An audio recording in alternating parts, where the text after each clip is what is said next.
Sənə, bəli, bu an bizi dinləyən sənə səslənirəm. Yəni bir anlıq hər şeyi kənara qoy və özünü belə bir situasiyada təsəvvür et. Bax, bütün il boyu peşəndə durmadan çalışmısan, çətinliklərə sinə gərmisən, əziyyət çəkmisən. Və nəhayət təqvimdə o xüsusi gün gəlib çatıb. Ay sağ ol, sənin peşə bayramın.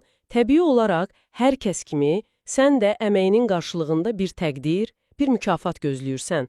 Bəlkə də sadəcə kiçik bir fəxri fərman, elə deyil. Amma qapı döyülür və sənə mükafat əvəzinə birbaşa həbsxana cəzası verilir. Təsəvvür edirsən bu ziddiyyətin ağırlığını?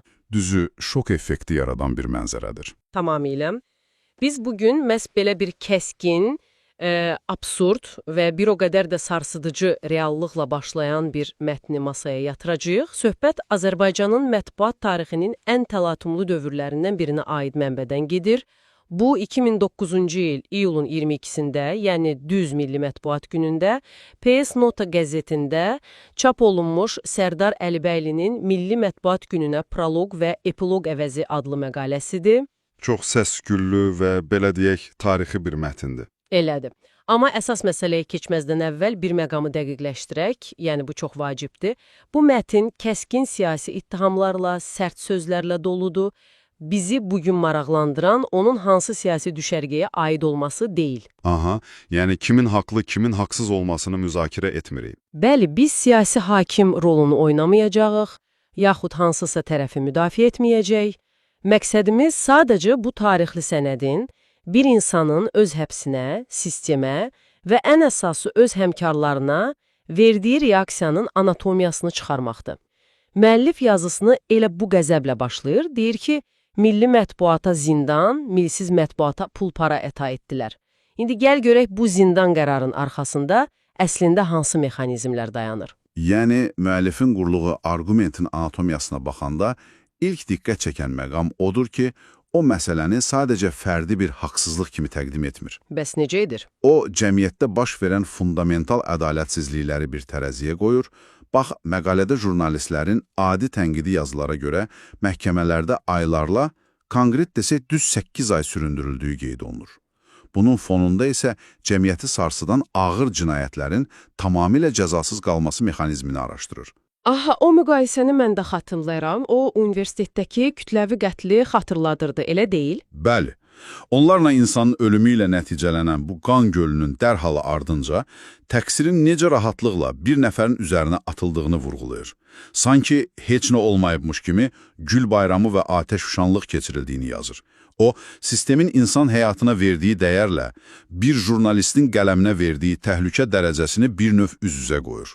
Düzünü desəm, bu mənzərə mənə biraz absurd gəlir. Yəni, o qədər cinayət işi ola-ola, dövlət aparatının bütün resurslarını bir qəzetçinin üzərinə cəmləməsinin arxasında hansı məntiq dayana bilər ki? Bax, elə problem də oradadır. Üstəlik, müəllif siyahını bununla da bitirmir. O, 90-cı illərin və 2000-lərin əvvəllərinin səsküllü qətillərini yada salır. Hə, Ziya Bünyadov, Şəmsi Rəhimov, Afiyəddin Cəlilov, Fəthullah Hüseynov və əlbəttə ki, həmkarı Elmar Hüseynov. Kənardan baxanda belə görünür ki, hüquq mühafizə orqanları böyük, mütəşəkkil cinayətlərin qarşısında aciz qalır. Amma məsələ jurnalistlərə gələndə birdən-birə, necə deyərlər, saat kimi işləyən bir maşına çevrilirlər. Tamamilə doğrudur. Hətta o dövrdə səs-küy yaratmış Hacı Məmmədovun cinayətkar bandasının məhkəməsinin belə bir jurnalistin məhkəməsi qədər uzun çəkmədiyini də ironiya ilə qeyd edirdi məqalədə. Məhz o ironiya problemin sistemli xarakter daşıdığını göstərən ən vacib ipucudur. Müəllifin burada göstərmək istədiyi mexanizm hüquq mühafizə orqanlarının belə deyək, acizliyi deyil. Bəs nədir? Onların prioritetlərinin tamamilə fərqli meyarlarla tənzimlənməsidir. Yəni sistem üçün hansısa tanınmış ismin öldürülməsi və ya kütləvi qətl qədər təhlükəli olan başqa bir şey var.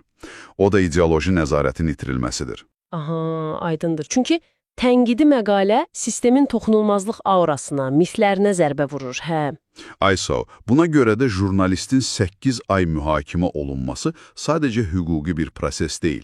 Bu cəmiyyətə verilən bir siqnaldır.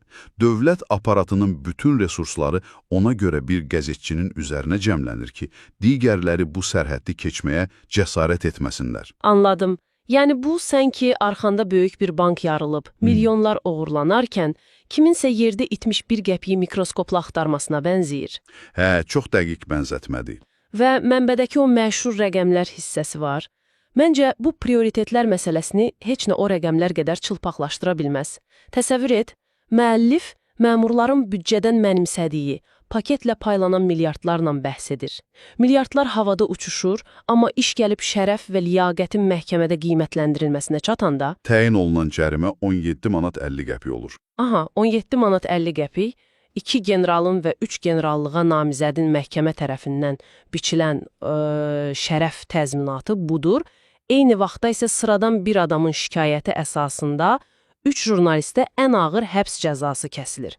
Yaxşı, bu qədər dərin bir uçurum təkcə qanunun pis işləməsi ilə izah edilə bilərmi?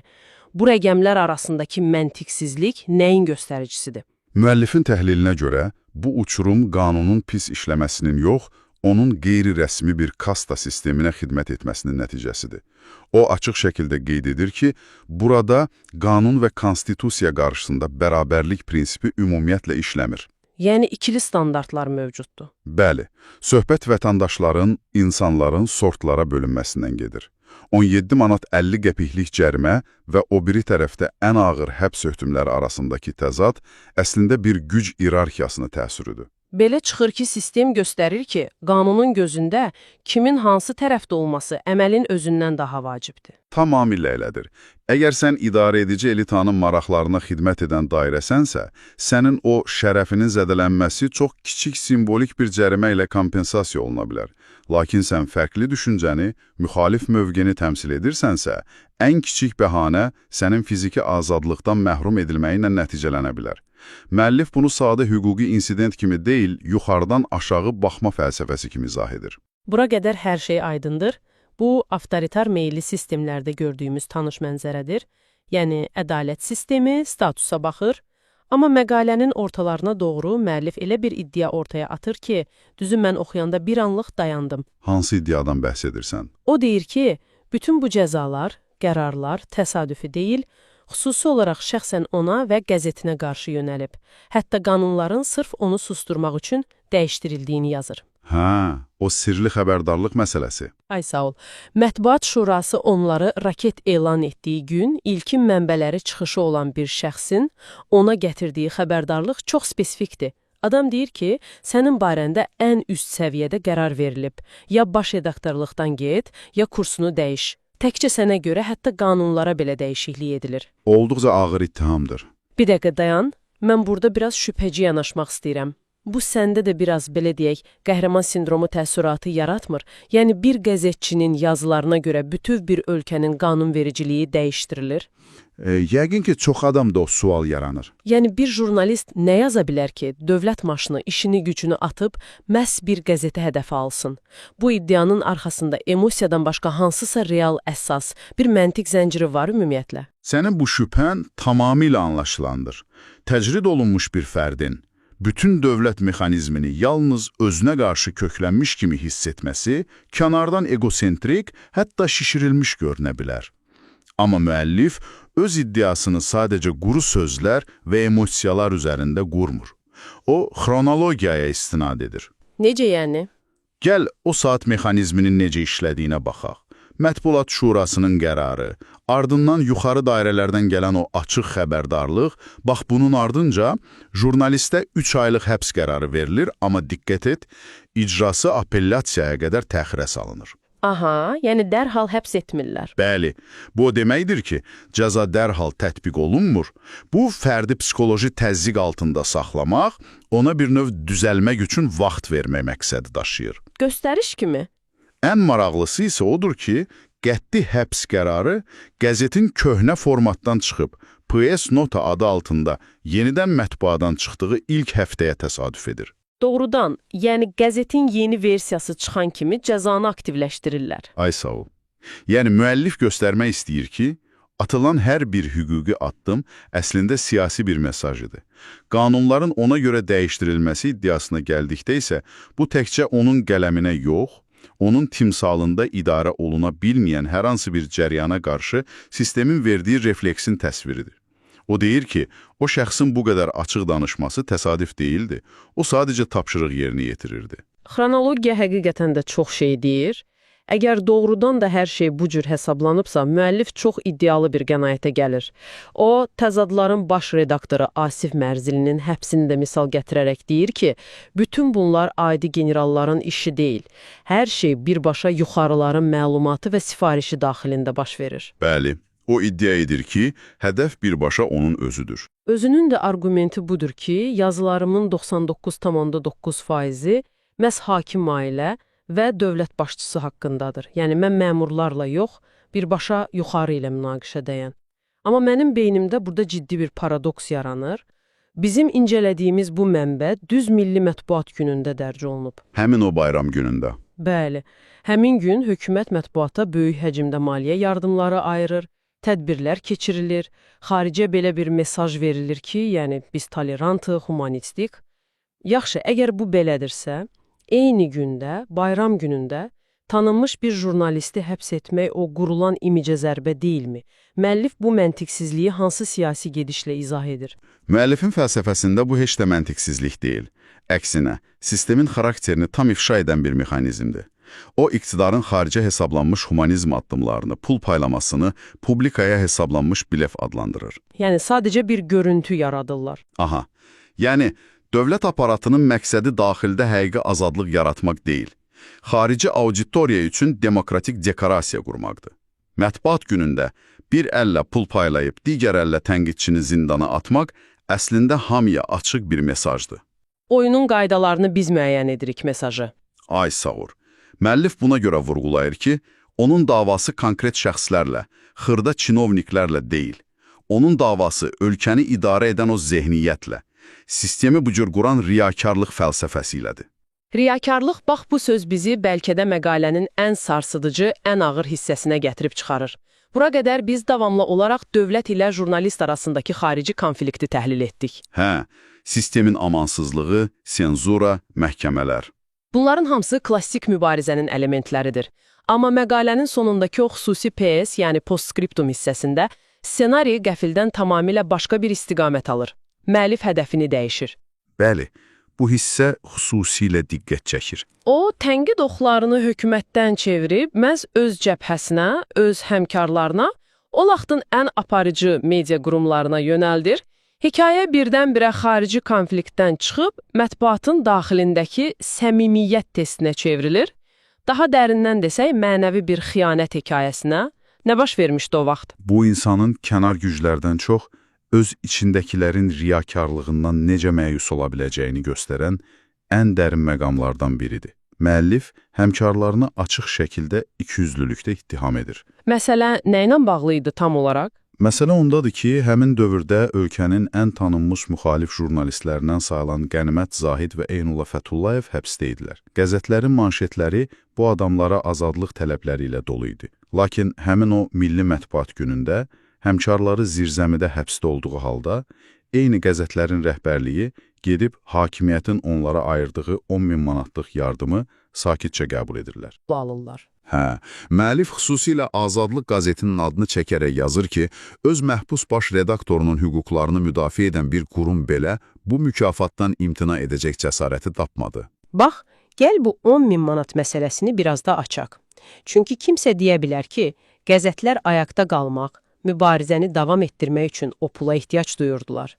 Belə bir arqument gətirmək olar, deyilmi? Olar, amma müəllif bunu tam başqa cür görür. Yəni, müəllifin nəzərində bu, sadəcə bir pul yardımı deyil. Bu, o deməkdir ki, o 10.000 manat əslində susmaq müqabilində bağlanan müqavilədir. O, media qurumunu aslı vəziyyətə salan qanuni rüşvət mexanizmidir. Bir növ hökumət onlara deyir ki, mən sənin dostunu həbsdə saxlayıram, amma al bu pulu, ofisini icarəsini ödə, amma həddini bil. Və onlar da bunu qəbul edirlər. Bu, müəllif üçün dözülməz bir mənzərədir. O, fəryad edərək deyir ki, insanlar ya olduğu kimi görünmədikcə, ya göründüyü kimi olmadıkca problemlərimiz çox olacaq. Səncə, niyə müəllif dövlətin təzyiqini bir kənara qoyub, məhz bu daxili səmimiyyət, mənəvi korrupsiya məsələsini məqalənin mərkəzinə çevirir? Çünki müəllif siyasi mexanikanın çox incə bir detalını anlayır. Xaricdən gələn senzura, polis təzyiqi və ya həbs təhlükəsi mətbuatı qısa müddətdə sıxışdıra bilər, amma onu daxildən məhv edə bilməz. Cəmiyyət o təzyiqi görür və müqavimət göstərənə hörmət edir. Amma mətbuatın öz daxilindəki mənəvi korrupsiya institutu tamamilə çürüdür. Yəni daxildən parçalayır. Bəli, o hökumətin ayırdığı o fondu itaətkarlıq testindən keçirmək vasitəsi kimi görür. O izah edir ki, biz zindana atılırıq çünki biz o qanuni rüşvətdən imtina etmişik. Digərləri isə günəş çıxanda azadlıq carçısı, büdcə paylananda isə itaətkar icraçıya çevrilirlər. Yəni müəllif fərz edir ki, əgər o gün bircə media rəhbəri iradə nümayiş etdirib, mənim həmkarım içəridə yatarkən mən bu pulu ala bilmərəm desəydi, hər şey fərqli ola bilərdi. Məhz elə. O zaman cəmiyyətdəki o sınmış ümid bərpa oluna bilərdi. Amma bu baş vermədi. Və onun ən böyük acısı da budur. Düşmənin zərbəsi deyil, dostun satqınlığı. Mənəvi kompromis. Bir dəfə o asılılıq müqaviləsinə imza attınsa, bir dəfə o pulu qəbul etdinsə, daha sənin tənqidinin heç bir səmimiyyəti qalmır. Çox ağır diaqnozdur. Bütün bu siyasi, hüquqi və sosioloji təhlillərdən sonra biz gözləyirik ki, məqalə kəskin bir siyasi şuarla bitsin. Amma müəllif ssenarini yenə dəyişir. Şeirlə bitən hissəni deyirsən, yəqin ki. Bəli.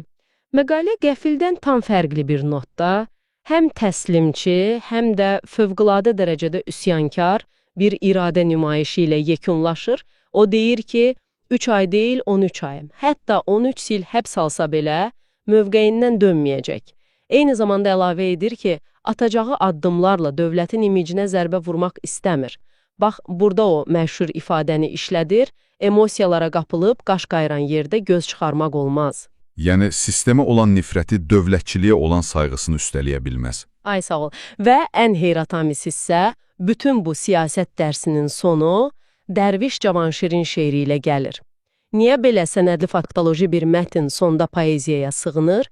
Yəni, siyasət hara, şeir hara? Siyasi təhlillərdə şeirin istifadəsi qərb təfəkkürü üçün bəlkə də sadəcə romantik bir element kimi görünə bilər. Amma Şərq və xüsusən Azərbaycan ictimai-siyasi ənənəsində poeziyanın rolu fərqlidir. Necə fərqlidir ki? Burada şeir sadəcə qafiyə deyil, o haqq ədalət, şah və reyyət münasibətləri, məğrurluq kimi ən mürəkkəb fəlsəfi konseptlərin xülasəsidir. O dövrün çıxmazlığında bütün ictimai institutların mənasını itirdiyi bir yerdə fərdin əlində qalan yeganə müqavimət vasitəsi onun sarsılmaz qururudur. Müəllif poeziyanı siyasi manifest kimi istifadə edir. Yəni, sübut etmək istəyir ki, bədənimi zindana sala bilərsiniz, amma mənəvi olaraq təslim olmuram. Tamamilə doğrudur. Şeirin misraları doğrudan da vəziyyəti bütün çılpaqlığı ilə ortaya qoyur. Müəllif yazır, şah sağ olsun, özün dedin, özün də gəl vur boynumu, məni cəllada tapşırma, onsuz da başım kəsikdir.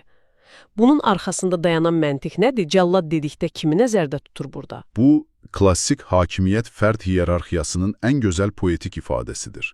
O demək istəyir ki, mənim cəzamı birbaşa məsələnin əsl sifarişçisi, o sistemin ən təpəsində duran qüvvə, yəni şah versin. Hə, aradakı o kiçik məmurlar, saxta qənar çıxaran hakimlər, günaha batmasın deyə.